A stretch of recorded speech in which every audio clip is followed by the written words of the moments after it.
जब प्यार किसी को बचाता है और इंतकाम उस प्यार को मिटा देता है तो इंसान खुद से हार जाता है। कहानी शुरू होती है जैक्सन सिटी से, जहां जोएल और एली एक सफीर जिंदगी गुजार रहे होते हैं, लेकिन एली के दिल में कुछ तो टूट चुका है। जोएल ने उसे सीजन 1 के एंड में झूठ बोला था, उसे कहा कि वो वैक्सीन का पार्ट नहीं बन सकती थी, जबकि असल में जोएल ने एली को बचाने के लिए पूरी फायरफ्लाइज फैसिलिटी तबाह कर दी। इसी गिल्ट और कंफ्यूजन के दरमियान एक नई कैरेक्टर आती है, एबी, एक ट्रेंड सोल्जर जो अपने ग्रुप के साथ सिएटल के पास रहती है। जब एबी जोएल और उसके भाई टॉमी से मिलती है तो वो जोएल को ब्रूटल तरीके से मार देती है।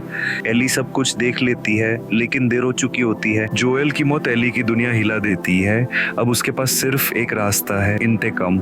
वो अपनी दोस्त दीना के साथ सिएटल के लिए निकलती है, जहां एबी और उसका ग्रुप रहते हैं। Washington liberation front WLF, Seattle infected लोगों, WLF के सोल्जर्स और एक रिलीजियस कल्ट स्कार्स से भरा होता है, लेकिन एली हर रुकावट पार करती है।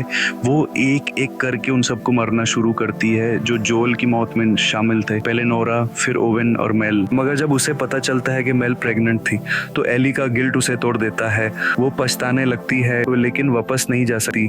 फिर कहानी दूसरी साइड शिफ्ट होती है एबी की। हमें पता चलता है कि एबी का इंतकाम भी पर्सनल था। जोएल ने उसके बाप को मारा था, वो ही डॉक्टर जो एली पे वैक्सीन बनाने जा रहा था।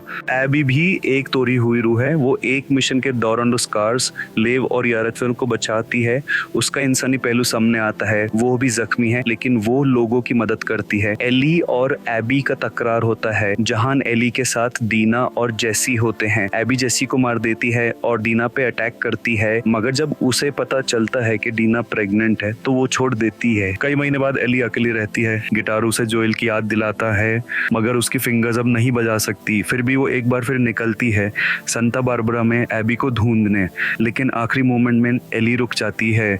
वो एबी को मार नहीं पाती। उसे जोएल का चेहरा याद आता है, उसकी मुस्कुराहट और वो लम्हा जब जोएल ने कहा था, मैं चाहता हूँ एक दिन तुम मुझे माफ कर दो। एली एबी को जिंदा छोड़ देती है और खुद भी आजाद हो जाती है। ये कहानी हमें ये सिखाती है कि माफी इंतकाम से ज्यादा ताकत रखती है। हर किरदार का दर्द असल है और हर इंसान के अंदर एक जंग चल रही होती है जिसे कभी सिर्फ मोहब्बत। अगर आप चैनल पे न्यू है तो लाइक एंड सब्सक्राइब करें और कमेंट में बताएं आपको सीजन 3 की कहानी कब चाहिए।